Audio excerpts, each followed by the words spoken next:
is on timely recognition of an acutely ill child, followed by pediatric early warning scores. And we have been planned this lecture series over about 4 weeks. And so far we have completed introduction of COVID preparedness facilities and COVID pediatric case management and therapeutic recommendations, followed by an MISI talk with children as well as in the neonate. So after completing, we are going into this acute care management, which involves pediatric emergencies, not only COVID, even another child who has come in an unstable state, we could be able to manage these children and effectively manage, and the outcome can be better. So this is basic pediatric emergency management as well as basic intensive care. We are not touching advanced. And today, for this session, we have two moderators, and I'm really happy to introduce them. This is none other than our own fellows who are trained in intensive care in our unit. I'm happy to introduce Dr. Ramanin Glone, who's a consultant pediatric intensivist at King Hamad University Hospital, Bahrain. He's done his MBBS, DCH, and DNB Peds, and he did the fellowship of the College of Pediatric Critical Care of Indian Academy of Pediatrics, and also did the postdoctoral fellowship in CMC Vellore in intensive care. And he's got 11 publications, all in reputed peer-reviewed journals, authored a PG textbook, Pediatrics. His area of interest are pediatric cardiac critical care and mechanical ventilation.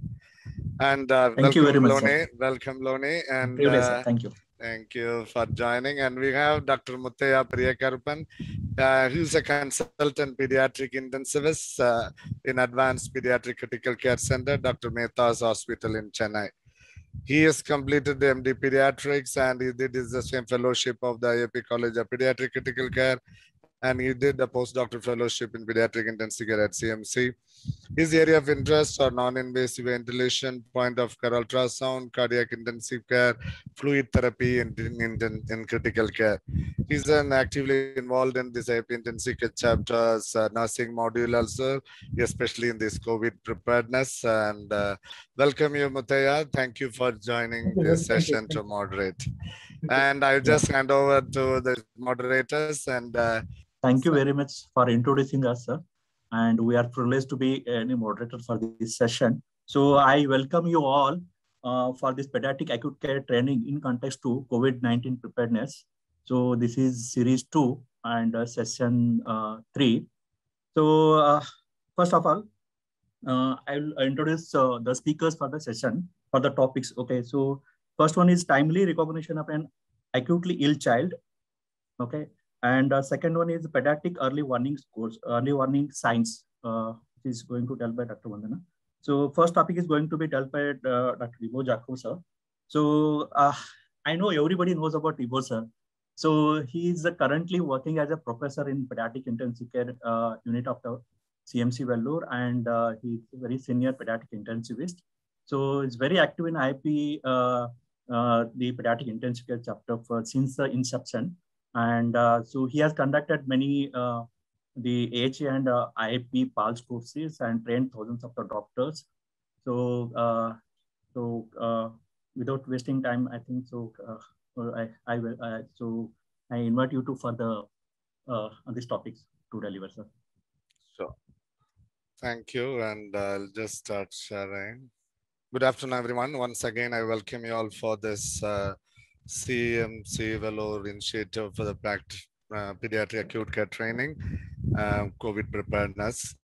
So today's session, and I'm going to talk about in the next 50 minutes to 55 minutes, probably about the timely recognition of an acutely ill child.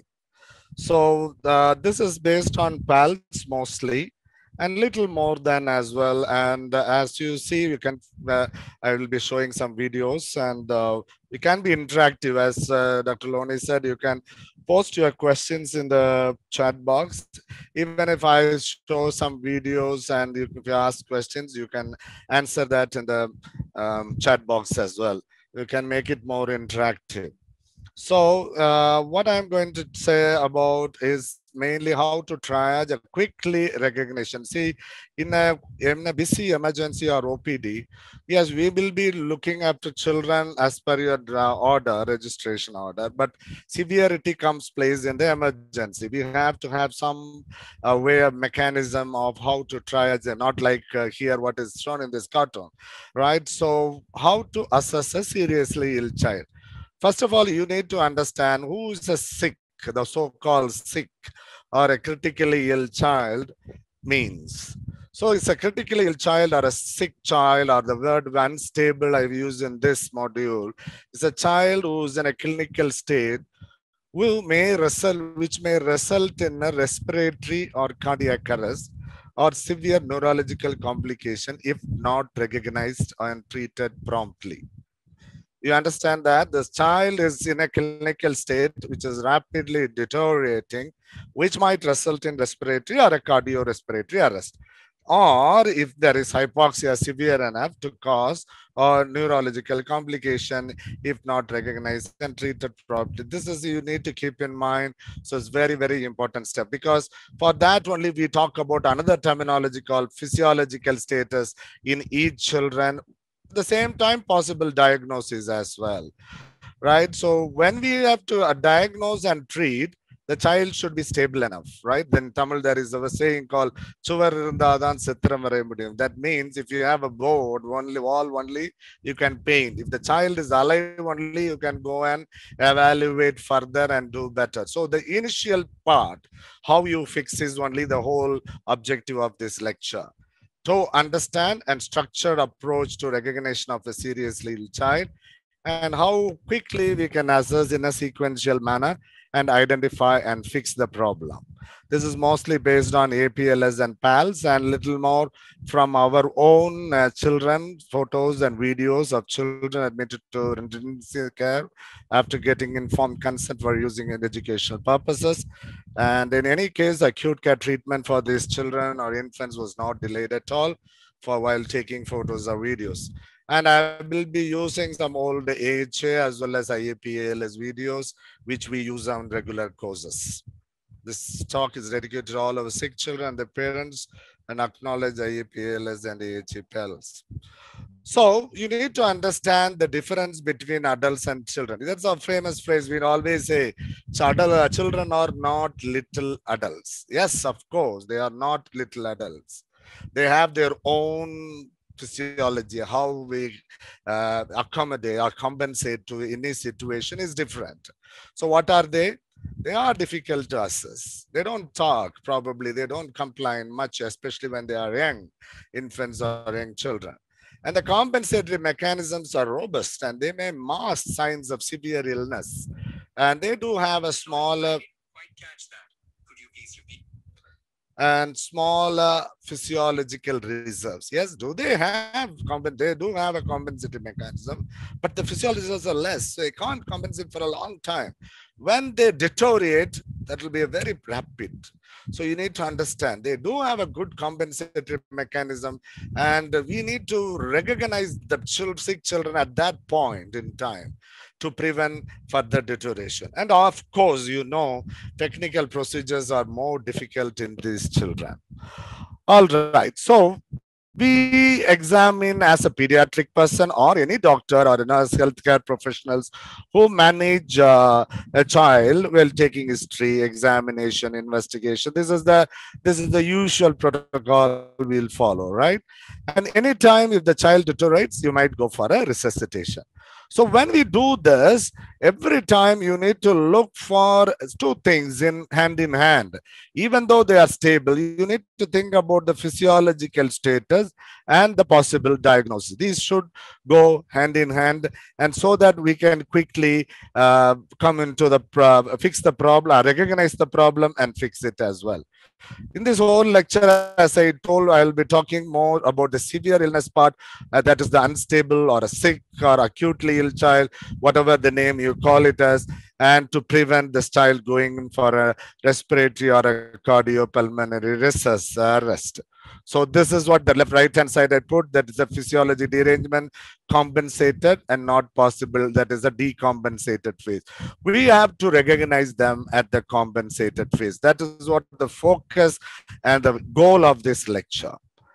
So as you know, this says what are the conditions precipitate children to develop a cardiac arrest. See, in adults, suddenly an adult collapse, you may say without knowing, mostly 95% it is a sudden cardiac. In children, it is that other way around. It is mostly respiratory or a circulatory problem, which causes shock, maybe due to hypoxia or due to diarrhea, dehydration, or hemorrhage, a circulatory problem, or a pneumonia, hypoxia, respiratory distress, and failure, right? These two are composite about 95% of the problems. And one thing you need to know, sometimes children directly go into respiratory failure, that after a seizure or a neurological problem. That's about 5 to 7%. They might have a cardiac arrest directly due to a congenital problem or a myocardial rhythm issues due to a viral myocarditis or many other problems as well. So that is important, but the most commonly they do deteriorate due to the respiratory or circulatory issues like shock. And before going into that, I just wanted to say, see this, who is this acute illness or critical illness? Is it only for those who work in emergency or intensive care or an acutely ill? No, it's not. Actually, this is Peter Safar, who's one of the pioneers in intensive care. And they all put in a word, this is, I like it always. See, it always starts outside the ICU, the problem of children, either at home or when the emergency ward, and then coming into ICU, and then it goes on. So it is the duty of every healthcare professional who deal with children to pick this up. It is not only the person who is in emergency or an acute care or an intensive care. Everyone should understand, as this critical is an entity that begins and ends outside the ICU box.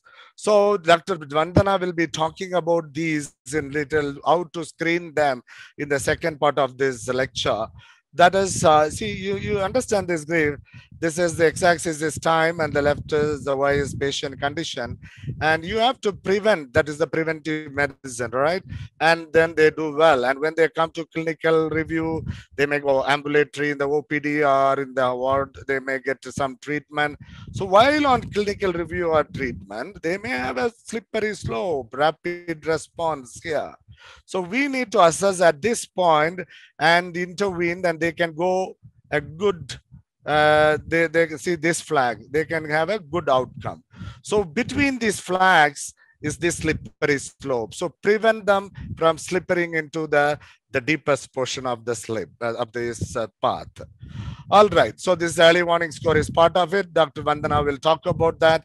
And this graph shows clearly, see, when a patient goes into a cardiac respiratory arrest, the survival is 25%. What I mean is that achieving ROSC, restoring what is that? Returning of spontaneous circulation, ROSC we call, or OSC, it's about 25%. Even in our study center, we have got studies picking up this after a cardiac arrest, 25 to, and in a well-established eCPR, if it is there, they may go up to 40%. But if the patient has been picked up at respiratory arrest, the survival is good, 80%. And all the more, even if it is before, right? So that's all about this talk. All right, so just I'll skip this case and we'll just directly go into the assessment. Okay, so when we call this timely recognition, starts with pediatric assessment. So when there is an assessment in PALS approach, even in APLS or in PALS, they talk about 4 stages. The first one is what we call the initial impression or the rapid cardiopulmonary assessment, which tells about the physiological status, which I'm talking about. And it has to be done within 30 seconds. And then it is followed by a primary assessment, secondary assessment, and diagnostic test. There are 4: initial or initial assessment, that is a rapid cardiopulmonary assessment, then the secondary or a diagnostic test. Then you identify the problem, intervene. Then and there, But any point, if there is a life-threatening problem, we'll come to the life-threatening problem later, and you need to, we may not go to the next step. You will stop there and do it immediately. These are the components of these 4 steps. We will spend more time on the first 2 and little time on that is third and the fourth probably. And you see, these are the components, what I'm going to elaborate. So usually in PALS and the advanced life support courses, we repeatedly say this mantra: evaluate, identify, and intervene. Assessment, that's the evaluation. Identify the problem.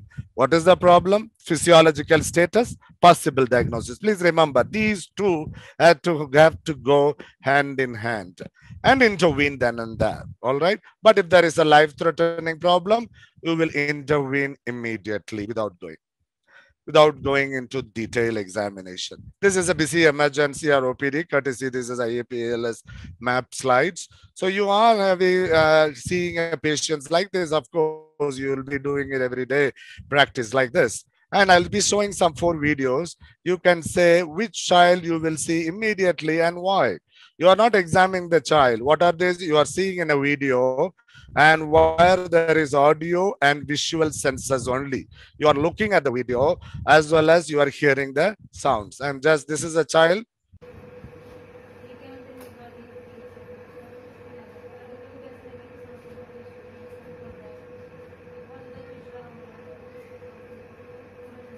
All right, this child was come looking well. You are a mild fever waiting for a turn in OPD.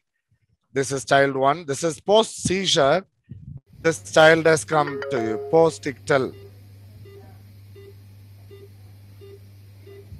After a seizure, okay?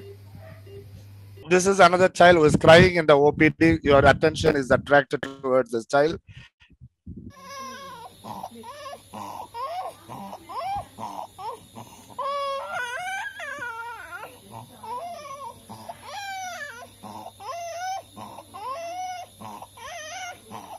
Okay, so you're seeing first child is your eye just looking alert and you're waiting. Then second post seizure.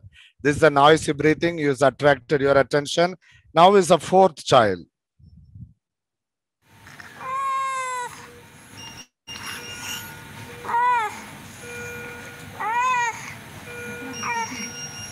Okay, you heard this noise and the breathing. You're looking at this child. Then another one child was brought unresponsive. Okay, unresponsive to you.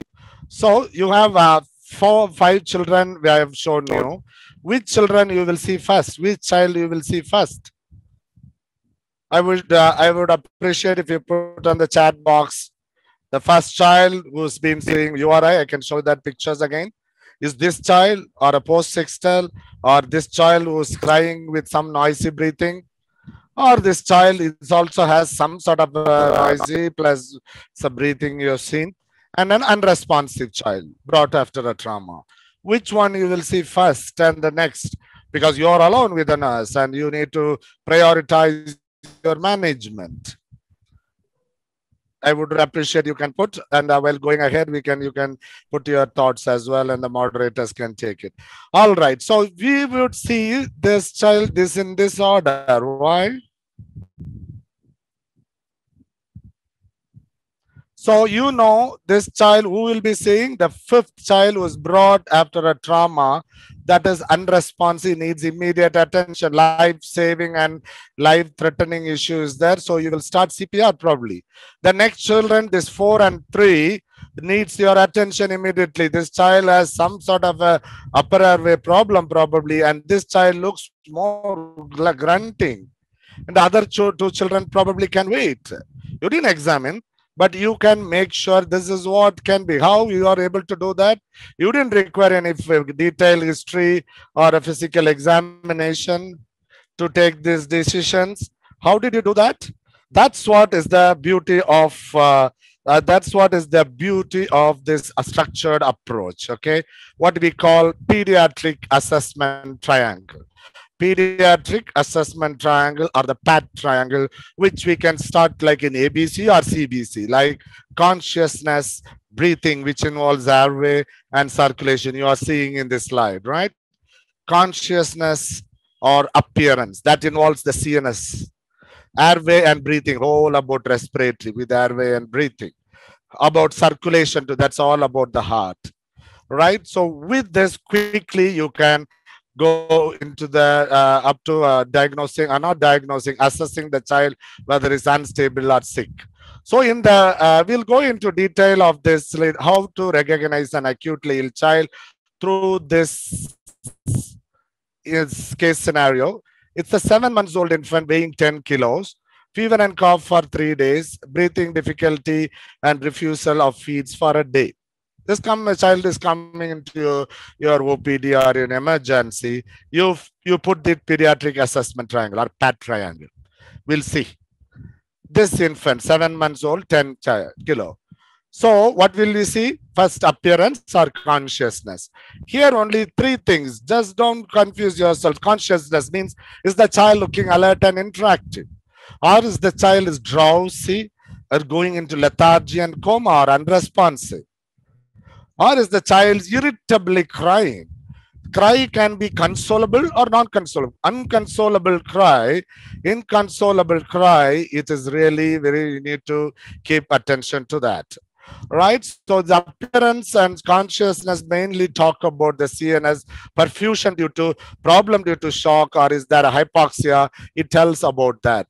So this is the mainly you look at the consciousness, and when you're going in detail later, you may look at the pupils and the tone. So for our child who's looking drowsy, at the same time, sister has done the blood sugar, it is 70 milligram per deciliter.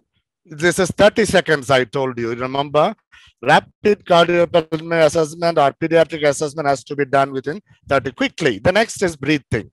So the breathing involves workup breathing, right? You are not counting here. You just look and hear. So is there any workup breathing involving chest and drawings, nasal flaring, getting abnormal sounds? So that is very, very important to observe. All right. So you are seeing this child here. There is some amount of nasal flaring. There is retractions. You can see that. Subcostal, are you appreciating it? In the video, subcostal retractions. Also, this child is having some noise like this.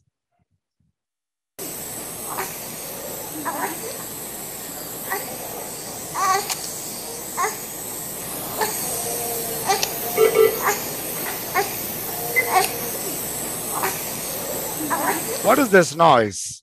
Can anybody put that? It's a grunting, which means the definition is forced expiration against a partially closed glottis. It's like in Tamil they say mukki monagiradhu, right? So it is due to a lung parenchymal disease or a pneumonia. So that is very important. It is a compensatory mechanism, but is an ominous sign for us to pick up. For our infant is having this grunting. So you are looking at the child, you're not yet examined, you are hearing this noise. And next we'll go to the color of this child. We looked at ABC triangle, appearance, breathing, and the circulation of the color. You look whether the infant is looking pale or cyanosed or dusky or mottled. Do you know what is mottling? Dusky and mottling. Our infant looks like this. This is the mottling. You can appreciate. It is like a levido reticularis, they call the reticular lazy pattern with some margins clearly seen, sometimes purple margins, like due to abnormal perfusion of the skin. So you need to understand this. It's a poor perfusion. It's a sign of poor perfusion. So we can see the infant is drowsy, nasal flaring, retractions, grunting with the dusky and mottling. So what do you say, this child, how does this child, is sick, unstable? Yes, of course, because any one of these is there, you will say this child is critically or acutely ill, unstable child, which requires immediate attention. All right, when we do this 30 seconds, what will you come across? Why I said evaluation, then you identify the problem, then intervene. So here 2 things you will come across at the end of your initial impression or the pediatric assessment triangle. That is the child stable or unstable? Is there any life-threatening condition? Is the child stable or unstable? The second question, is there any life-threatening health? So in our child, the unstable, acutely ill, no questions asked. Is there any life-threatening condition? That you need to know what is life-threatening. One life-threatening, you all very clear. If the child is not breathing, unresponsive, as I told, a broad, listless baby, no breathing is life-threatening. What do? Bag and mask CPR, nothing else. Otherwise, if a child who is breathing like this, how does he breathing? Is what we call agonal or a gasping stuff, or some sort of a jerky breathing. You can appreciate this. It needs immediate attention. It is in medical terminology, agonal breathing, or okay, gasping. You can see in this child, some sort of a jerky breathing is there. All right, so you can appreciate this. There is some sort of a jerky. It's like a paradoxical breathing. So if this breathing is also there, and you will say this child is having life-threatening. First I said unresponsive, no breathing. Now next is abnormal gasping or abnormal breathing or agonal breathing. That child also needs immediate life savings measures. That's the life-threatening, right? This is what is the PALS the guidance. That is unresponsive gasping, and when do you have to do CPR? It's mentioned in pulse absent or when you're less than 60. Despite adequate oxygenation, you have to go. So in the initial impression part itself, you will decide, is this child is having life-threatening or is an acutely ill child? If the life-threatening, you won't go to the next assessment. You will go to the life-saving measures like bag and mask ventilation or CPR. Here again, I'm little more elaborate as per PALS. Life-threatening condition, if there is a severe airway obstruction, not breathing or apnea with a significant abnormal pattern of breathing, as I showed in the picture, agonal breathing, gasping, or if there is no pulse, severe bradycardia, hypotension, unrecorded BP, needs immediate, unresponsive child, they require immediate life-saving measures. Okay. So two things at the end of your initial impression you will ask. Is this child stable, unstable? Next, life-threatening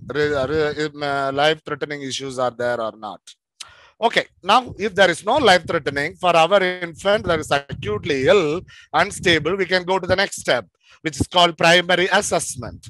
See, make it very simple, and in your mind also, I would like you to imagine it's very like with a great flow it should come, rather than like keeping it in details, A, B, C, D, E. So first you have seen the initial impression, okay, triangle. Now there is a problem in this child and unstable. Now you go to the next assessment, which is 5 things you look into. Pentagon. A, B, C, D, E. That is simple. Everybody remembers that. Airway, breathing, circulation, disability, and exposure. Okay, we'll see one by one. Airway. Just simple. Airway, is it the passage of air is okay? Is it clear? Is there any abnormal sounds or some secretions are there? Is the respiratory rate increased or low? So that is what in the that we'll see in the breathing. Mainly in the airway, that's the passage of air is clear, or is there any abnormal sounds? So in PALS wise, you define it 3 conditions like clear, patent airway, maintainable or not maintainable. Clear patent means nothing is necessary, fine, is open, unobstructed. Maintain means if the child is having some obstruction, is having secretions, you give a suction, you do head tilt, chin lift maneuver, open the airway, and now it's fine. You give some oxygen, you're able to breathe and saturation is coming up, fine. If it is not maintained, you do your simple measures, then you need advanced measure like bagging, intubation, etc. Even one more thing in the simple measure is what we call oral pharyngeal airway and nasopharyngeal airways. These tubes, when we talk about the respiratory later in the sessions, we can elaborate this. But here you need to understand oropharyngeal airway, nasopharyngeal airway. That to keep your airway open. But remember, oropharyngeal airway you will not use in a unresponsive child, or use only in an unresponsive child not in a conscious child, because it will induce gag and cause vomiting. So three things: clear, maintainable, not maintainable airway. This is by looking and listening to the air movement. Next comes just the B, breathing. There are five things: respiratory, chest wall, pulse oximetry, lung. Okay, it may be hard to remember. Just remember three E's. Three E's. Just remember three E's in your breathing. One is effort of breathing. That means effort. That is work of breathing. This effort of breathing involves respiratory rate and effort. That is work of breathing. Respiratory rate and work of breathing, which involves accessory muscles use, alien nasal flaring, child's positioning to open the airway, like all these are involved. Okay, remember three E's. We are talking about effort of breathing now. In that, respiratory rate and work of breathing. We'll go a little elaborate. Associated with this, some sounds also is very, very important. Okay, we'll go into that in detail. So breathing, first thing I said, effort of breathing. There are two components to that. One is respiratory rate. So respiratory rate, how my child is breathing normally or fast or low, slow. Fast you call is tachypnea, slow you call bradypnea. How do you count? Please remember, you need to count for 60 seconds. Nurses will appreciate that, but we do 15 seconds into 4 and all, not accepted. So you need to count for at least 60 seconds to have a pattern of breathing rate. Tachypnea, the most common universal sign of respiratory distress in an infant. And this is what I put on the left side is the ARI control program, old RIMNC also follows this cutoff for the tachypnea. You all remember that. I'm not explaining that. If you don't remember even that, at least remember more than 60 is tachypnea at any moment, any age group. Less than 10 is bradypnea in any age group. So it has to be age-wise. You are seeing it now. All right. So tachypnea is the fast respiratory rate. Now the second component is the effort or the work of breathing. You need to pay little attention to that, because you can categorize the severity of the distress, whether it's mild to moderate or severe. How do we know? If the child is having, there is only subcostal recessions are there. In this picture, you can see that. In this left hand side, there is a subcostal recessions only. Then it is only moderate recession. No sounds, no abnormal sounds, but tachypnea is there. Subcostal recessions are there. But at the moment, if the child is having a suprasternal retractions like this, you are seeing this is a picture, suprasternal retraction, or what you call tracheal tug, then it becomes a severe respiratory. Or if the child has a nasal flaring, if there is a nasal flaring, that also add on to the severe. As I told you, tachypnea and only subcostal retractions is moderate respiratory distress. If the child at the moment on the substernal or sternal retractions or a flaring of LNSA is that respiratory distress becomes severe category. And abnormal sounds, we'll see that, hear this. And this already you heard. What is this?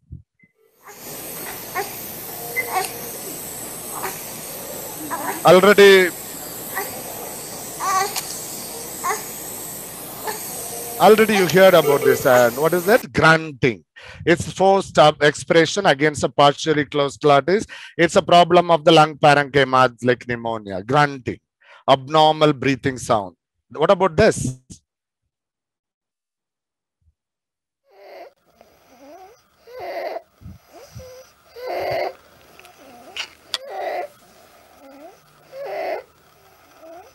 What about this? It's a high-pitched inspiratory stridor, right? This is a high-pitched inspiratory stridor, maybe due to an upper airway issue. It can be infective or non-infective, right? Stridor. And the next sound you can hear.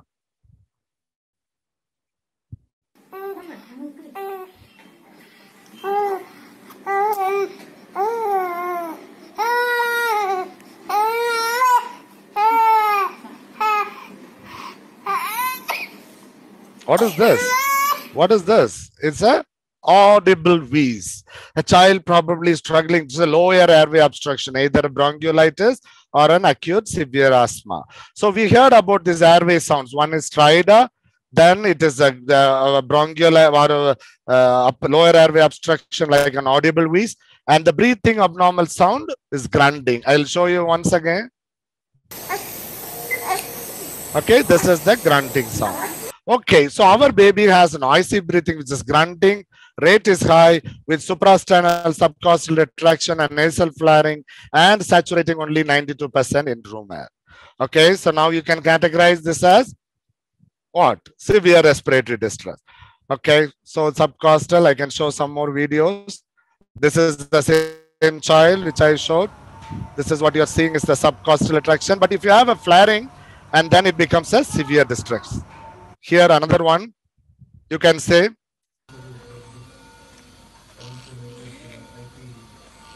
see this? So here in this child, there is suprasternal retraction, substernal.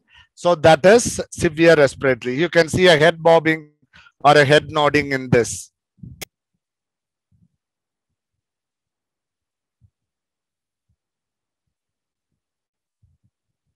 With each respiration, the baby is nodding the head. Head bobbing, or it's also in severe distress. You need to understand that. All right, we'll move on to the next. Probably this is another baby. This is a head bobbing. Okay, this is I already showed. I can skip this. This is another one in child.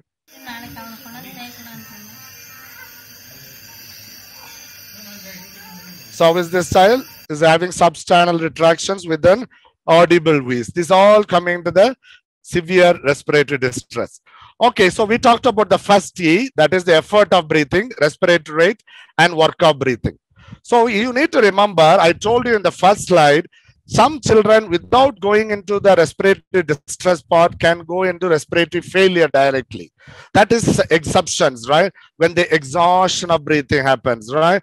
With a neuromuscular disease or a central respiratory depression, post-seizure, they all go into a respiratory failure, can go directly. You need to remember that. Okay, it's coming to the second E. I'll go quickly.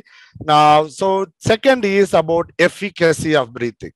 The first E is about effort, with the two components are respiratory rate, work of breathing, and with abnormal sounds. Now with the efficacy of breathing, that is, you look at the chest expansion. It tells about the tidal volume of the child. Is it symmetrical or asymmetrical? Air entry.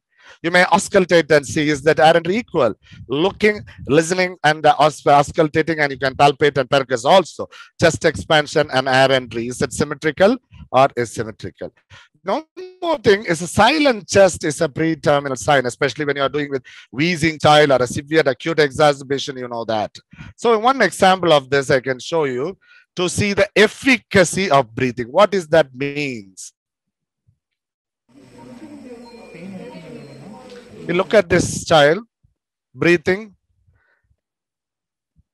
I can show you again.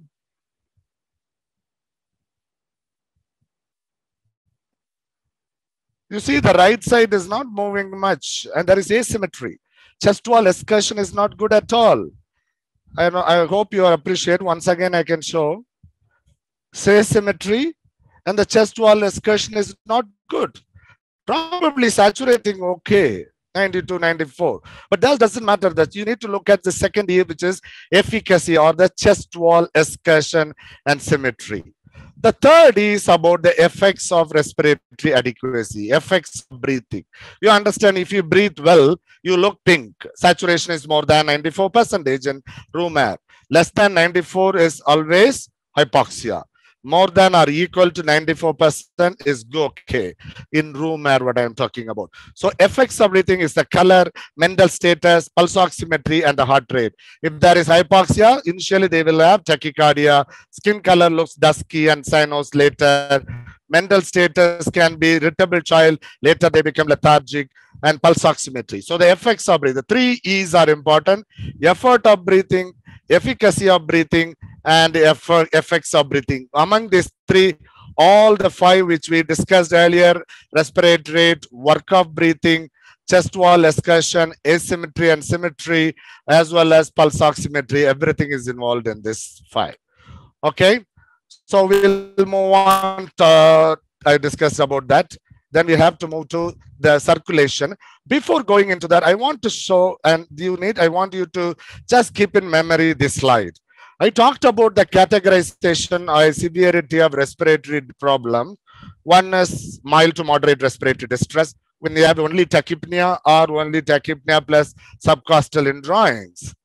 Then we talked about severe distress, where there is tracheal tug or suprasternal or substernal recessions or flaring, and that is what we call severe respiratory distress. Grunting may be associated as well. Now, failure, respiratory failure is another category which is severe, where you have to bag and mask and intubate the child, because as the management is clearly differentiated, you have to be very careful in this. Because in respiratory distress, you can escalate, you may give a high flow device, and then you may put a non-invasive, you can wait. Now, here in respiratory failure, the child is going to arrest otherwise. So you need to be identifying it very clearly, because you have to do bag and mask and intubate this child. See, late respiratory failure is there. It's very easy. The child may still have all the signs of distress, respiratory distress. So what is differentiating? You have here cyanosis, stupor or coma, that is changes in the mental status. So the two things you remember. One is, in spite of adequate oxygenation, your respiratory saturation, pulse oximetry is not good or is looking cyanosed and dusky, despite adequate oxygenation. Second is changes in the mental status. That means child has become unresponsive in front of you, even with your treatment. So that is respiratory failure, and you have to manage adequately. One example is, you can see this child. He is very somnolent, is not breathing, and is going to stop breathing. Another classical is this child.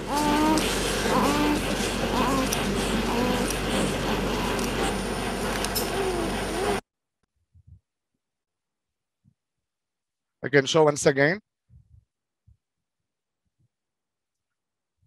Child's lethargic or the stupor or coma, then the sensorium has dropped.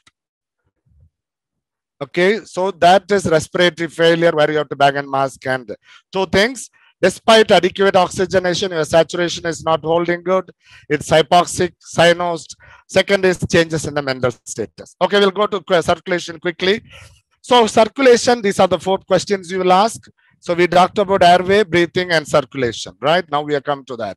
So here again, 5 things: heart rate and rhythm, pulses, capillary refill time, skin color, and temperature. So the blood pressure is the last one. Why I'm saying it's last one?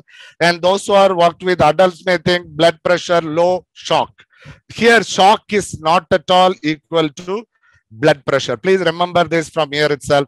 Blood pressure is late entity to drop in a shock. All the other things are abnormal in the compensated phase. The tachycardia, pulses weak, capillary filtering prolonged, skin color is becoming off-colored, cold peripheries, all that things. Plus, you may have look at the perfusion of the main organs, vital organs. One is brain, sensorium is not good, or urine output. These all should be additional for the circulation. Heart rate, you all know that. Why? Sorry. So there is next 2 slides why this blood pressure is a late sign. I'm going to show.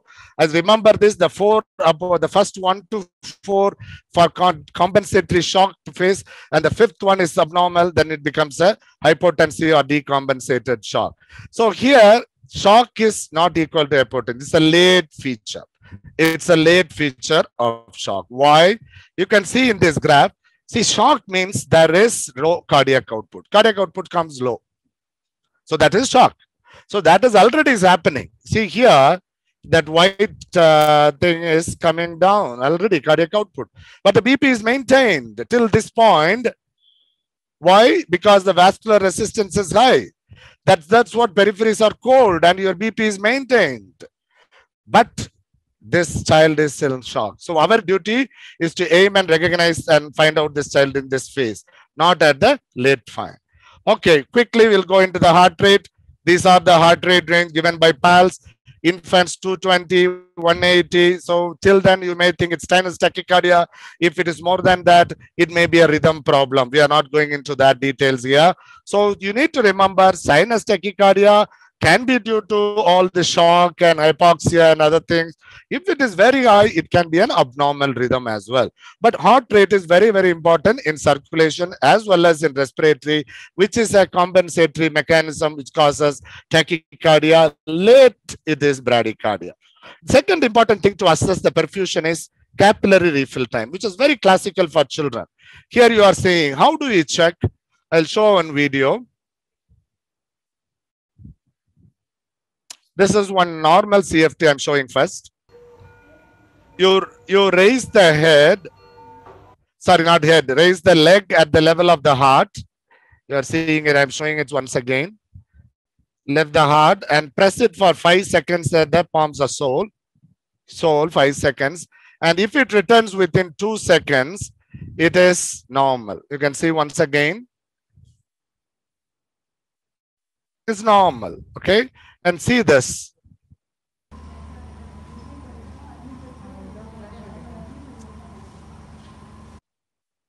You can count and see. It's more than 6 seconds. I hope you appreciate this. I can show once again. You press it for 5 seconds. And then you see. So that is, it's a very important way of finding to in shock. In compensated or hypotensive, and even in a compensated phase, it can be. So it is capillary refill time. This is again another one. 3, 4, 5, and now you are seeing this is prolonged. Okay. All right. So, but you need to remember, see, this is our child who is in severe respiratory distress and now in shock. But you need to remember, capillary refill time is a very important entity or variable in assessing shock, but it is not, it should not be taken as a single variable, because in the environment, ambient temperature is cold, that can be prolonged. But if it is associated with tachycardia, weak pulses, and definitely that patient is in compensated phase or any phase of shock. So you need to remember, it's a very important thing, but don't take it as a single thing in association with other parameters like heart rate and pulses as well. And this is the blood pressure. You can keep a note, and those who are in pediatrics, you all know that. This is the PALS definition of the 5th centile blood pressure. At least the child should have this 5th centile systolic blood pressure to call the BP is okay. That means the patient is not in hypotensive shock, only in a compensatory phase. For a term is less than 60, less than infant, less than 70, and 70 plus age into up to 10 years, and more than 10 years is 90. Okay, so this is just to keep an arbitrary number to keep in hand to say this child is in hypotensive shock or not. As I told you, 2 things, sensorium and urine output, you need to always follow, please. Okay, which tells the perfusion of the vital organs, history of urine output, and the mental status also. I talked about this from the very first categorization of severity. In circulation, compensated first phase of shock, where you may have a cool, pale skin, delayed capillary, weak pulse, tachycardia, oliguria, sensorium may be abnormal, change in mental status, but the BP may be maintained till the last. When the BP is low, it is late feature, hypotensive shock. Okay, we have to observe this or monitor this child and pick up at the compensated phase and act. Airway, breathing, circulation, and disability. Disability is nothing but the brain's consciousness. Already in the initial impression, we talked about the appearance of this child and consciousness. So there also we said quickly we need to evaluate. So when we talk about consciousness, everybody remembers GCS scale, maximum 15, minimum 3. It will take some time, right? The quick way of assessing is what is called AVPU, alert, verbal, painful stimulation, and unresponsive. Okay, is there some arbitrary number correlation with GCS score as well? Alert means the child is well, looking around 15. Verbal is only to verbal stimulation, the baby is looking around, it's around 13. Painful stimuli, it will be 8, that is P. Only to D, painful stimuli, the child is opening eyes. Or unresponsive, that is 3, or just less than 8, definitely. Okay, so this is an unresponsive ABPU scale. It is very handy. Quickly we can assess. Next, you will after the consciousness in the sensorium part, you will quickly look at the pupillary changes.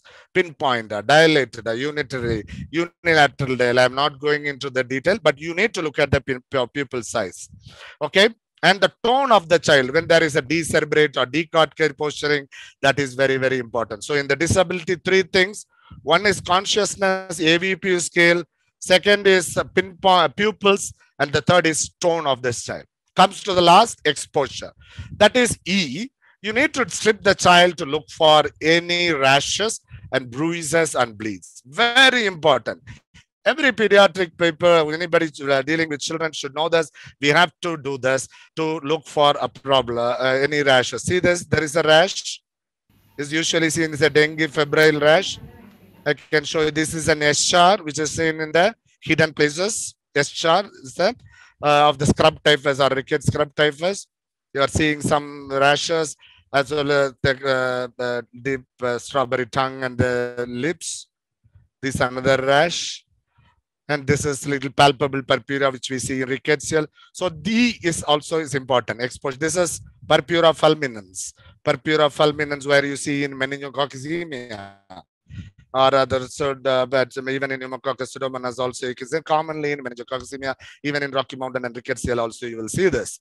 So you have to strip the child and look for all these things. So we talked about airway, breathing, circulation, disability, and exposure. After this, you need to go for the identification. I will come to that. And before that, just 30 seconds about the secondary assessment. When we see the primary assessment, and you will go into the identification part, that is whether the child is in respiratory distress or failure, compensated shock or hypotensive shock. And then if the child requires some oxygen or fluid, you will give and then go to the secondary assessment. So in the initial impression, I told you, if there is child is stable or unstable or life-threatening. If there is life-threatening issues, you will not move to the next. You will life-saving measures are necessary, bag and mask or CPR. Now, if the child is unstable, you will give oxygen and quickly go through the primary assessment, airway, breathing, circulation, disability, exposure, and identify the problem. Is this child having any respiratory problem or in shock? Give some oxygen, fix with fluid bolus and getting an intraosseous or IV. Then quickly go to this. So you need to identify and intervene. Then you are coming to the secondary assessment, which give you a little more clue or cues for your possible diagnosis. I told you from the very instant, physiological status is the foundation. It's very, very important. It's one of the pillars important for fixing an unstable or a life-threatening child. At the same time, do not forget about the possible diagnosis, because your management may slightly differ or greatly as well in cardiogenic or a hypovolemic shock. The fluid bolus gives us totally different. So remember, physiological status and possible diagnosis should go hand in hand. Okay, here two things: focus history and focus physical examination in the secondary. That's all. Two things. Okay, in the focus history, sample is the mnemonic, signs and symptoms, allergies, medication, past medical history, last meal, and events. Signs and symptoms, yes. And A, allergies, medications, M, past medical history, last meals or events. This is self-explanatory. I'm not going into the details. Okay, so it's not getting a full history. Focused, you get the quick history and go according to the exam. For example, if you think the child is in shock, you are thinking a little bit, it may be a cardiogenic. Go into a focused examination where you will look at the heart, listen to the heart, and abdominal examination to liver and respiratory. Is there a crackles or rails there? So focused physical examination to now quickly do the things, and this will add on to your possible diagnosis. In the physiological status, you would have said this child is in respiratory distress and in compensated shock, probable or suspected cardiac origin. Now with secondary assessment, you may say this child is in respiratory distress, compensated phase of shock, in cardiogenic shock, right? Probably due to viral myocarditis. You add on one more. Understand? So you'll stay in the physiological status is respiratory distress, and compensated phase of shock. Then with the secondary assessment, you get more clue and say it's probable cardiogenic shock, the etiology being viral myocarditis. So that's what I'm saying. It's very important to say balancing both. Without physiological status going directly into your diagnosis is detrimental. Always remember, in an acutely ill child, physiological status is very important. At the same time, possible diagnosis also. Then you do your diagnostic test and confirm your diagnosis. I'm not going into that details of that, which is, I think, beyond the scope of this. So as I told you, I already evaluation, identified, and intervention. So evaluate you do by initial impression. At the end, you identify, is there unstable and is there a stable child? Is there any life-threatening issues? Next, if there is no life-threatening, you will start oxygen, go to the primary assessment and A, B, C, D, E. At the end, you will come and say, severity-wise, is there any respiratory distress or failure? The difference is change in the mental status, and despite adequate oxygenation, your child looks dusky or cyanos, or saturation less than 94. In the circulatory part, you may say compensated or hypotensive shock. The details of this type may be different. It can be different in respiratory. The problem may be due to upper airway obstruction or a lower airway obstruction. Upper airway, you know, infective etiology like epiglottitis, which is rare nowadays, tracheitis, ALTB, croup, or a foreign body in a toddler. Lower airway obstruction may be due to a bronchiolitis or an acute airway, acute severe asthma. Lung parenchymal means it's a alveoli involvement, interstitial disease involvement. It's a parenchymal disease, lung parenchymal, that is pneumonia or empyema. Disordered control of breathing only due to the brain problem. The child directly go into a respiratory failure. The circulatory phase, we know the shock types, no? Hypovolemic, acute dehydration shock, distributed septic shock, cardiogenic due to cardiac origin, obstructive shock due to tension, pneumothorax, or a cardiac tamponade, which are very common in children. These are the details of going into type. When we do the PALS courses, you will be detailed discussion of all these things will be there. So I'm not going into that in detail, but I'm just give a glimpse of what is important in recognizing a child, sick child, identify the problem based on severity and the types also, which is mentioned here, like in respiratory as well as in the circulatory problems. Okay. And when we this out, it will take another 1 hour if I go into the details of how do you manage and each upper airway, lower airway, lung parenchymal and disordered control. I'm not going into the detail, as well as in the shock. Hypovolemic means you will give more fluid. Septic means antibiotics important. Cardiogenic, more of inotropes. Obstructive, relieving the obstruction. That is all at different session we are having it. And we can do that. But quickly, in the emergency, you have fixed in our child is having a severe respiratory distress and shock. What should I do? I can't just leave it to wait for the pediatrician to come or a senior emergency physician to come. I have to fix it, right? So I will do an emergency management of airway breathing. I have to open the airway. Positioning is very important. Sniffing position we call. So in a child, the infant, the occiput is broad. You see in this picture here, you may put a shoulder under the, towel under the shoulder, which may not be required on a big child. So it's very important to keep the child like this, head till chin lift, opening the airway, suctioning the airway, clearing the airway. Then you will connect oxygen. This next class is fully about high flow oxygen devices. Not only high flow oxygen device, I'm not going into detail. So you will start usually a high flow device if the child is in distress or in shock also. And then so oxygen should be commenced to avoid hypoxemia. But be careful. It's an important commodity, right? Avoid hypoxemia and wastage. Airway bed circulation is also important. So in a child, we talked about in child, technically it is very difficult to get an IV line, especially if they are in shock. Now, if you have an intraosseous is there, very important. You can do that. If you are practiced with that, probably in the shock session, we can have a demonstration of that later. So we can do 1 centimeter below the tibial tuberosity. Everybody can do that. It's easily well accessible, and you can give any fluid or drug through that to that, or an external jugular access. Intraosseous, not necessary to have an intraosseous needle. You can use a bone marrow needle also. Then you will give fluids, usually isotonic crystalloids.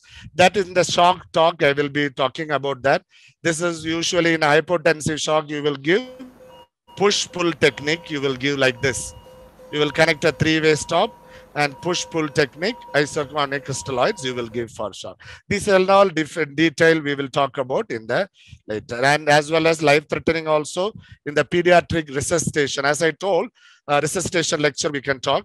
As I told in the initial impression, stable or unstable. Then the second question is life-threatening. If the child is not breathing and no pulse, you may start CPR. But if the child is having pulse and not breathing, you may use either an ambu bag or what is shown is called a Bain circuit or a self-inflating. For that, we need a flow has to be there. So flow inflating bag, it's called, and an ambu bag. You have to properly select the mask and do this. If there is no pulse, you will go to the CPR. This will be detailed in the pediatric resuscitation class. So this is the end of this. And now I request Dr. Vandana and moderator, I can show this later. And when we are ending after the early warning score, I will stop sharing, or I can show the slides. Dr. Vandana can talk about that. We can take questions at the end. And I request the moderator to introduce Dr. Vandana. Yeah. Yes, sir. So that was a wonderful lecture, as usual, sir, always by you, sir. So that was in-depth, actually detailed assessment of the acutely ill child. So which included initial assessment, primary assessment, secondary assessment, and the diagnostic investigation. So so you need to evaluate, identify, and intervene there and there. So that was wonderful thing, sir. So yeah, so I will introduce Dr. Vandana Pandey. She is working as a assistant professor in pediatric intensive care unit of the CMC Vellore, and she is going to deliver on pediatric early warning signs, actually. So let us begin. So I'll just an introduction. See, what we talked is the timely recognition, right? So if the child has come to you with the acutely or unstable child, but before that, in the ward or in your OPD, is there a screening test? How can I do quickly? Yeah, I told about the pattern, how quickly we can do. But is there a score for easy recognition of any healthcare professional? That's what Dr. Vandana Pandey, our assistant professor, is going to talk about. Over to you, Dr. Vandana. Good afternoon, everyone. As Sir said, there are many conditions for a child to be in the ICU. For example, the patient's condition, the child may be very sick and needing extra care from the patient's side, or the child might need extra nursing needs. The child might be chronically ill and need nursing care, which is maybe 1 hourly or maybe feeds every 2 hourly. So, and then the child may need HDU and some airway support. And then, of course, the picking up children, sick children, depends on our clinical experience of the register that we are working, our juniors, and also PSU transfers may include a need for specialists like a nephrology doctor or a need for dialysis. And of course, all these characters, all these depend on the affordability of the child when we are working in a private setup like ours. So all these conditions are the detrimental factors for ICU admissions. So all these are increased and are a risk when a child comes to an ICU. So what should we do to prevent the ICU admission or to kickstart a deterioration in the ward and prevent it? Okay. So next slide, please. So why these early warning scores had been conceptualized, as Sir said, was to identify and intervene at a correct stage within the time period where cardiopulmonary arrest or death can be averted, and the routine care needs are little increased than the normal needs, so that children actually tide over that time of deterioration and are at a normal needs of care after that. Okay, next slide. So these pediatric early warning scores are being actually conceptualized from adult early warning scores. These adult early warning scores are MUSE and ADDS actually. These were used for a long time in adults, and they have shown good validity and predictive nature of these tools. So next slide, please. So early warning scores have taken the same concept of scoring based on this early warning score, but there is an objective data which has been used. So as we have seen in the packed triangle that we are using, we always use CBC, or behavior, cardiovascular, and respiratory system. The same concept has been put into this system, and vital signs are given an objective value so that we know when to score, and these are used as a systematic green, yellow, and orange and red, so that when it is color coded, it is very easy to recognize the sickness of the child. And of course, some little extra things like medical history.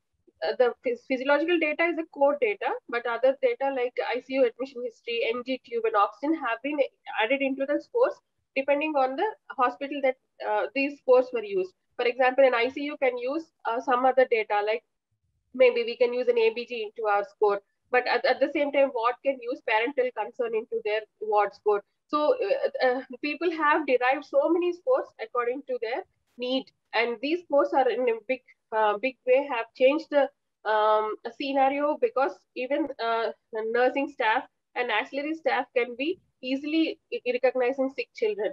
And it is a universal code, because of codes and the color coding system. These have become very useful in many European countries or even American hospitals. And these are used as day-to-day evaluations of child. Next slide, please.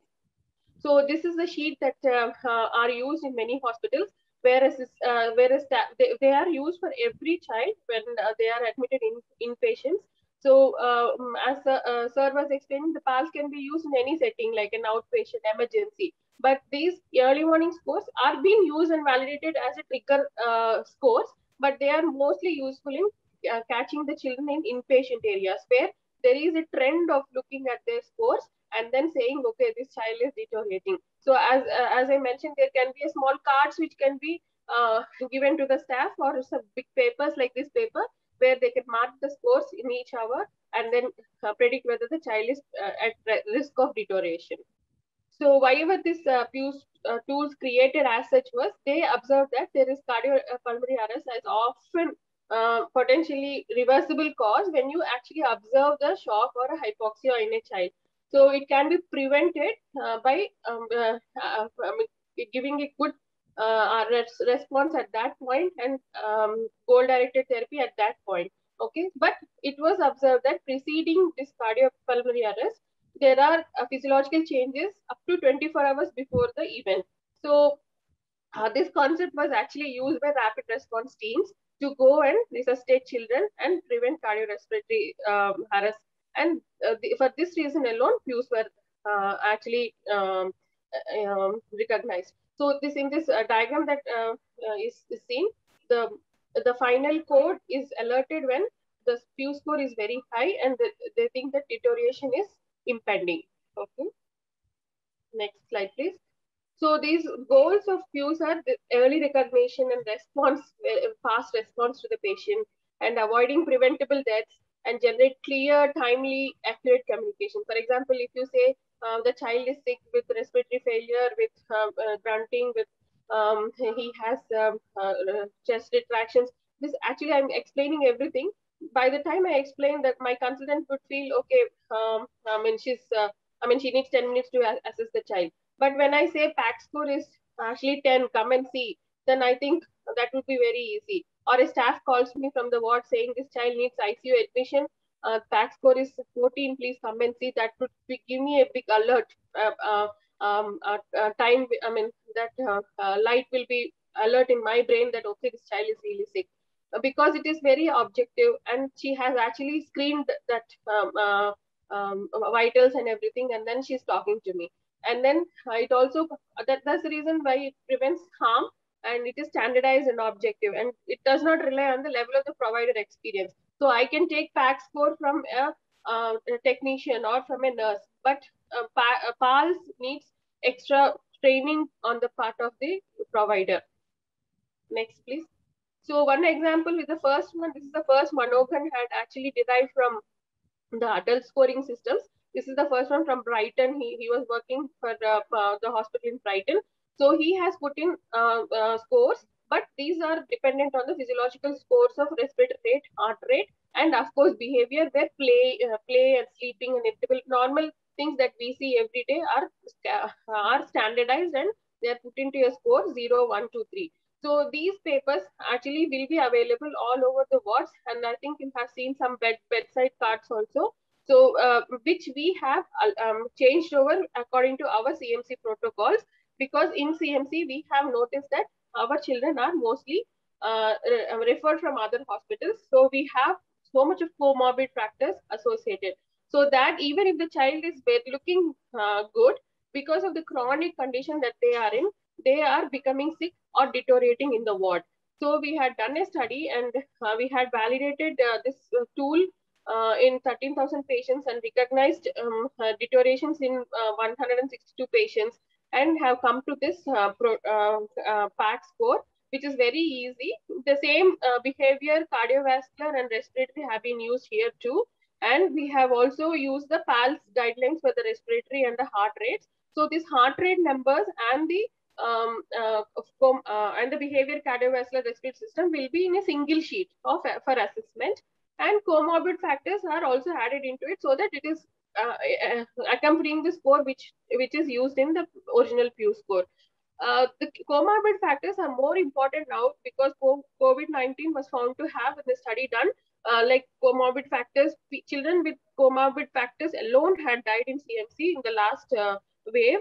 So comorbid factors, when we are adding into any child, actually it gives a heavy impression on the amount of the sickness that the child has. So when we objectively number it, the PAC score will be increased. So when we come to the breakup of this PAC score, there is a behavior where the child, 0 is where when the child is playing appropriate, like a OPD child, and then the child may be irritable, then child may be uncomfortable. And one thing is parental concern is more increased in number 2 in behavior. So parental concern is added into this component of PACS, but it is not there in PALS. So sometimes parents also can trigger this tool. And the last one is lethargic and confused in behavior. Cardiovascular system, according to it goes according to the normal age limits of the child, and of course it increases with the 20 more than the normal and 30 more than the normal, and of course it takes the CRT. Respiratory at the same time, it is 10, 20 and 30 above the normal, and bradypnea is the last thing, that is a serious number 3, it is the bradypnea is there. And of course, the oxygen content also 8 liters per minute, more than 8 liters per minute is also taken as number 3. And for coming to the comorbid factors, we had taken the major comorbid factors that we get in CMC, like oncology, immunodeficiency, cardiac diseases who are congenital or acquired, needing compensated, incompensated, or in failure on drugs. And of course, we have chronic lung diseases like cystic fibrosis, chronic liver diseases, etc. So we had plotted our study. After we finished the study, we plotted against the sensitivity and specificity of our scores were actually plotted. And then we found that more than 4 or more of score, the child had a big deterioration, risk of deterioration, and ROC curve of 0.91 was found. And the sensitivity and specificity are more at 4, if you can see the right hand side graph. So after 4, so we had come to a conclusion that after 4 score of PAC score, the child has a propensity of deteriorating in the next 48 hours. So we made this intervention protocol. We had triggered this also, and we are using it as a daily standard of protocol also. So when the PAC score is less than 4, there is only Q4H monitoring in the wards. But when the PAC score is 4 to 6, we have to institute Q2 hourly monitoring, follow standing orders from the third call and second call, and if not responding, third call. And then if the PAC score comes down to 4, then again we go back to the Q4H monitoring. But in case the PAC score increases more than 6, then we increase the monitoring to Q1 RV and inform the third call, and maybe inform PICU also. And CART nurses are instituted in the ward, so that they have an idea which child is becoming sick and which child has to be monitored very closely. This protocol is very good and it's been used very nicely in our wards. It is handy and we are picking up so many sick children. It has also decreased our urgent emergent intubations. It has decreased the emergent admissions into the ICU also. It is a good system in place in CMC. So shall we go through some charts like children where we can deduce the score. So this child is there in pediatric emergency. Is a 8-month-old baby. He's come with fever for 2 days and distress from morning. And triage heart rate is 202, respiratory rate is 70. There are subcutaneous retractions. And child is lethargic and pale on examination, has bilateral V's, and weight is only 4 kilos than when they were in the triage. I mean, history-wise, he's on cystic fibrosis treatment. So just straight, we can go to the columns on the right and see the age of the child. According to his age,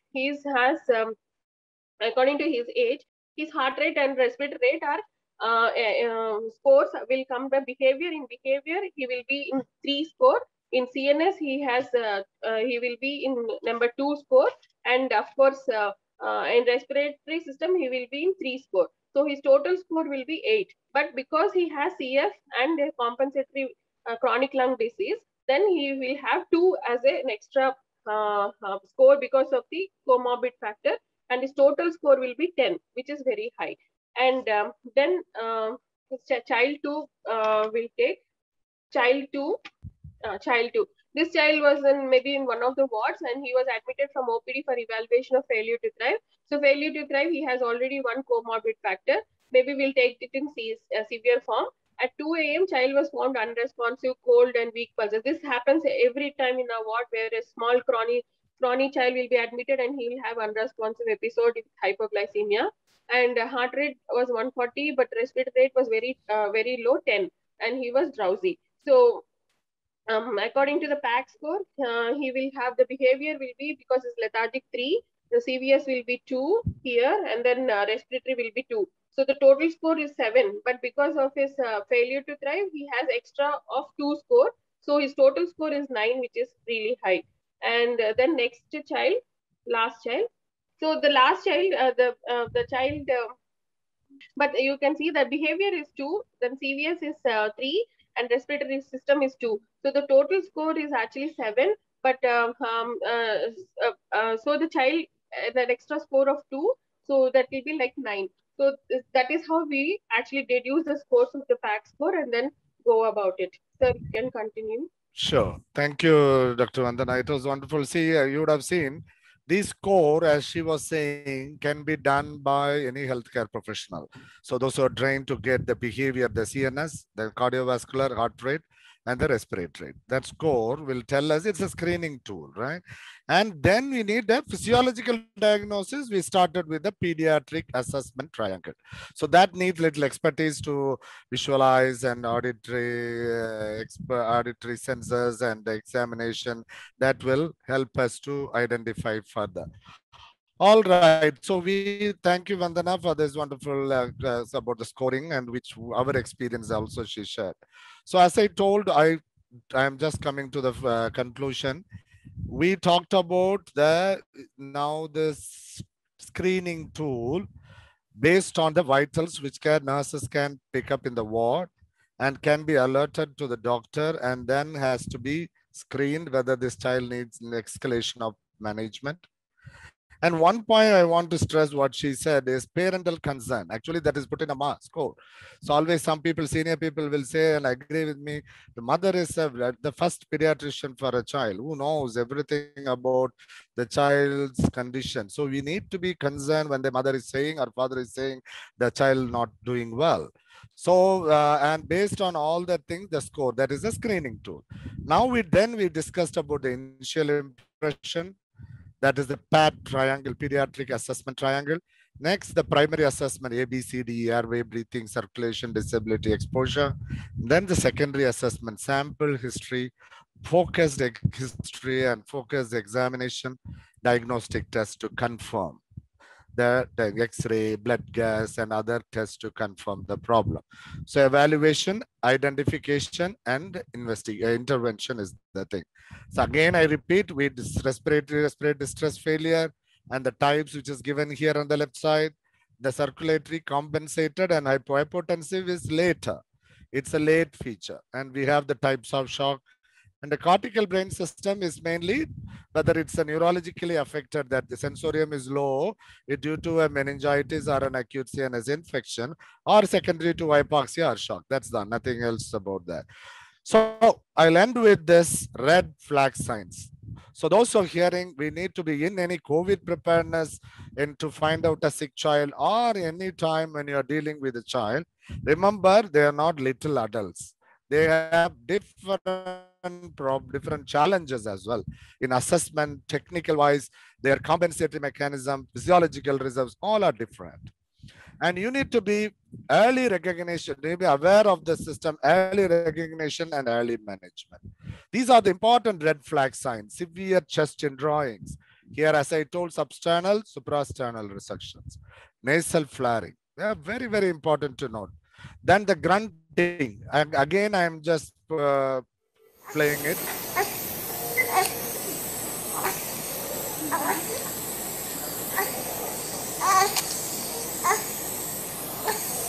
So I wish everybody who's hearing should hear this noise, and it's an ominous sign, even though it's a compensatory sign. Next is a head nodding, head bobbing or head nodding. You can see in this video, right? Head bobbing with each respiration. That is a problem. So then you've seen there is a child who is in decerebrate posturing, tone. That is also important. Lethargy, convulsions, refusal of fits, cyanosis, SP, saturation less than 94% in room. These are the red flag signs. If a patient has any red flag sign, needs emergency treatment and prioritizing to start the emergency management. So in summary, we all talked about how screening and the assessment is very important. Quick, rapid cardiopulmonary assessment based on the PALS approach. It's a structured approach, resuscitation without delay in any life-threatening issues. Reassess. We cannot leave the child who is sick. So you need to remember these patients do not suddenly deteriorate. Healthcare professionals suddenly notice. Please do remember, we may say most of the time, sometimes they are in the ward or where, oh, child was well and suddenly, it's children are not like that. Probably an adult can. But sudden deterioration in a child, it's very, very rare. And we need to be aware of how we are looking at this. So I just stop with this probably and take any questions. Yes, sir. Actually, it has covered all the topics. We can just sum it up. Discuss, So the 2 lectures were wonderful, sir. So the initial assessment of the sick child and followed by the Pew score. So, and you have done the study on the PACS and modified the Pew score and done the study on the PACS and found it very useful. So that is wonderful to know about it, sir. So I just wanted to know about the PACS, sir. So what was the sensitivity like in the picking up the sick children? So Vandana, you would like to answer that? Is asking about the PACS sensitivity. Yeah, actually, the sensitivity is actually, when you see the graph, it is more than 93%. And but the sensitivity is 93, but specificity is actually 97%. And when you put under area under the curve, it is 0.911. So it is like the odds ratio is more than 105 for any child who has a score of more than 4 to be deteriorating in the next 48 hours. It is very good validity is come for that score. Yes. Yeah, I agree. Actually, the Pew score is very useful for an allied healthcare worker to identify the sick child, especially in a very busy center like CMC. The important thing which audience have to take home is the PAT triangle, which is extremely important. The early warning system scores, which can trigger, which can cause a trigger, they can escalate and alert the senior person. Because, a sick child may just be getting the priority at least. And as you highlighted, the trends of these scores are very important. A child may come all right, but in the next 2 to 3 hours, he may worsen. At the initial look and the triage, he may be looking okay, but then the child may worsen. The trending of these scores are extremely important, and taking into account the setting, like you said, the cystic fibrosis child or a pre-BALL treated with anti-cancer drugs. So the predisposition is extremely important for risk stratification. And obviously anticipation, like this child, the gut feeling of the senior person that this child is not okay. That is very, very important, as you have highlighted, Dr. Vandana, because in all these scores, like our ICU round presentation, we have this Fritchman, FastHug, BitPad, everything is useful for daily business. But all these things miss certain areas, like the predisposition, like you have highlighted the predisposition, all your chronic diseases and setting.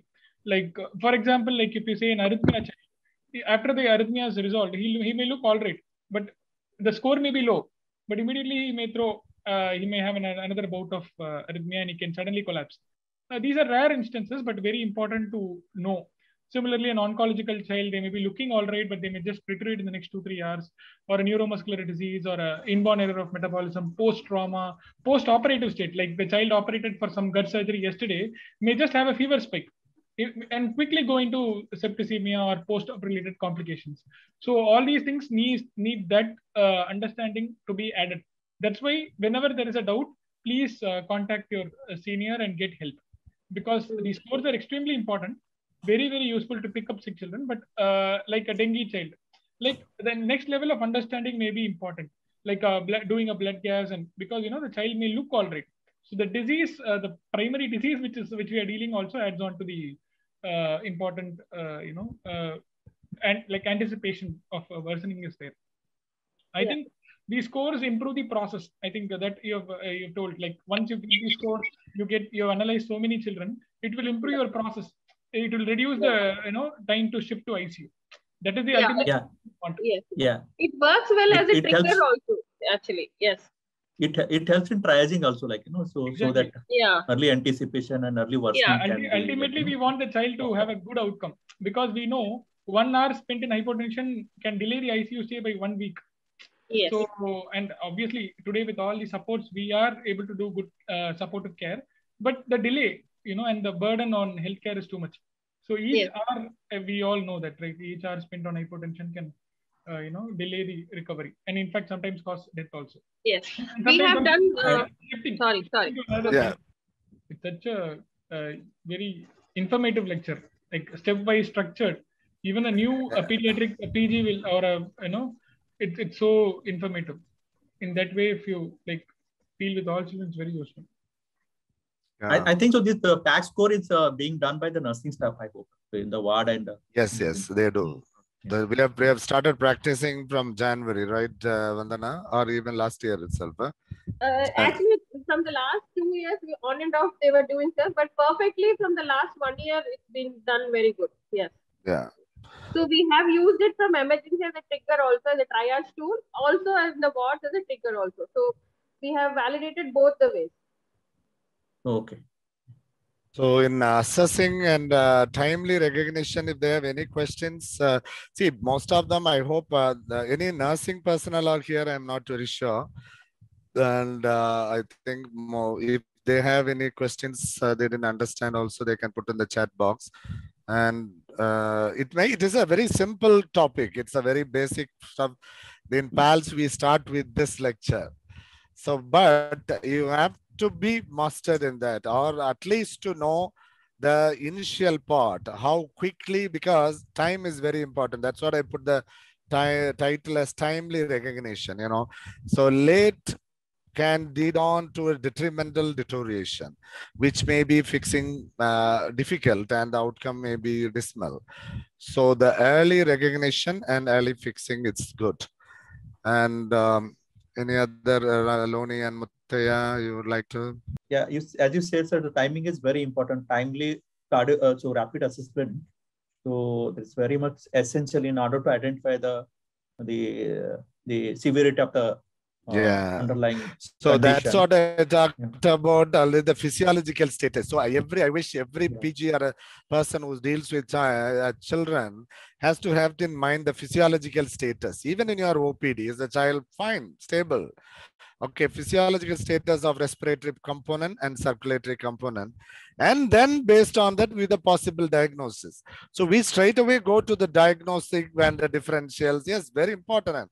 I'm not saying at all, but this is very fundamental things about the physiology. The physiology, if it is upset, we should try to fix it. And that's the scope of this main discussion, what we are doing. Yeah, this is the base for the further assessment and care of the child. And one thing, sir, like airway and circulation, it's much more easier to assess. The neurological part is very difficult. That needs experience. So I would advise the juniors and audience, keep doing these scores again and again. Over the time, we will improve, because assessing a sick child is, as sir said, it's a very basic topic and the base of PALS.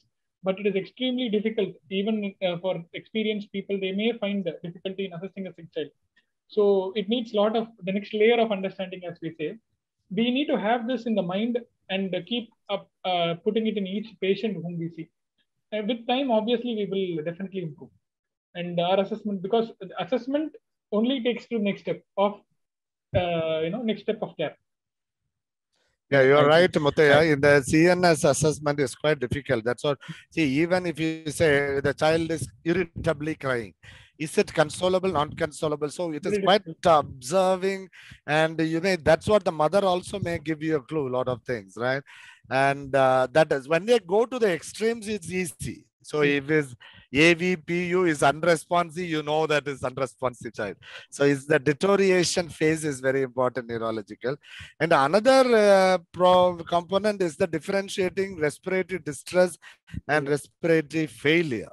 So it is like, so because in intensive care setup, probably, okay, you may just put on, and because in other ways, in respiratory failure, you may have to bag the child and intubate.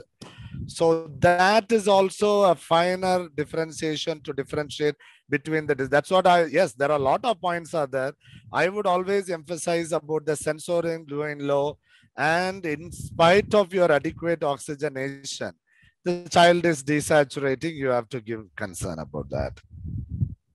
Yeah, Loni, you are saying something. Yes, sir. So, so the time, as we told, so it is a timely assessment of the child. Okay, so whether it is in the hospital or out of the hospital, so that is important in order to know the the outcome of the child. Okay, so that's like intact neurological status of the child. Like in the hospital, like we know it is very good, like it is around 34% as compared to out of hospital arrest, it's around only 3 to 4%. So I agree with you, sir. Another one comorbidity, sir, obesity should be added, I think, sir. Now with COVID, and all children also, we are seeing a lot of obese kids, and they are a separate group, sir. Like their physiology is completely different. Like obviously malnutrition is a big problem, and she has also put it in her this thing. But obesity also equally nowadays we are facing challenges, sir. Their numbers are different. Their chest wall is different. They deteriorate. They don't deteriorate, but when they deteriorate, it becomes very difficult to stabilize them, sir. So I think even COVID has taught us, but still that is a very important perspective. Yeah, even in dengue, we find it difficult. No, that's a good suggestion. Anyhow, so I'll just, so we are, next class is on Monday. That is on oxygen therapy for children, including device HFNC. Dr. Sanket and Dr. Kala will be helping him. And so that lecture is on Monday. So I request everyone to join. So it's all basic lectures building up with little bit of intensive care and airway management, non-invasive, basic initiation, then the ARDS and fluid therapy in shock and medications, pediatric resuscitation. Medications is really going to be a practical talk. Our pediatric nursing head also, and Mrs. Mary Johnson and Mrs. Ruma Nayak with Siva, they will be talking about the dilutions and what are the LASA or the look-alike, sound-alike drugs. and other resuscitation and transport end of life call. So these sessions are going to be till September 15th. The next is on 23rd, that is Monday, 2 to 3:30. Oxygen therapy for children, including devices, and oxygen consumption strategy also by Dr. Sanket. And thank you, Ramaloni and Muthaya. So it is really great to have our own alumni to have moderating the sessions. And thanks a lot for coming, Loni and Muthaya. Thank you very much, sir. We are honored, sir. We are honored and privileged, sir, to be part of this CME. Sure. CME. Thank you. Thank you. And we are always happy to it is be great. there in whatever small role we can do, sir. Absolutely, sir. No. It is all just to have you all board is very happy. It's an extreme pleasure. And so somebody is asking about the link. It's going to be the same link. So, but however, we will be sending the flyer. If there is any problems in getting the flyers, you can use the same link. The dates will be there. You can click on that. Please note that. So the link, and we were planning to is all recorded, and at the end we will be putting it in the CMC YouTube channel, so it can be. And somebody is asking for notes. Yes, we are looking at this packed notes as PDF format. We will circulate that also. And yes, Dr. Babita Rai from Nepal is asking. Thank you, Dr. Babita, for joining. And I require thanks a lot all the participants, and Vandana for giving the lecture, and Muthaya and Loni once again. Thank you.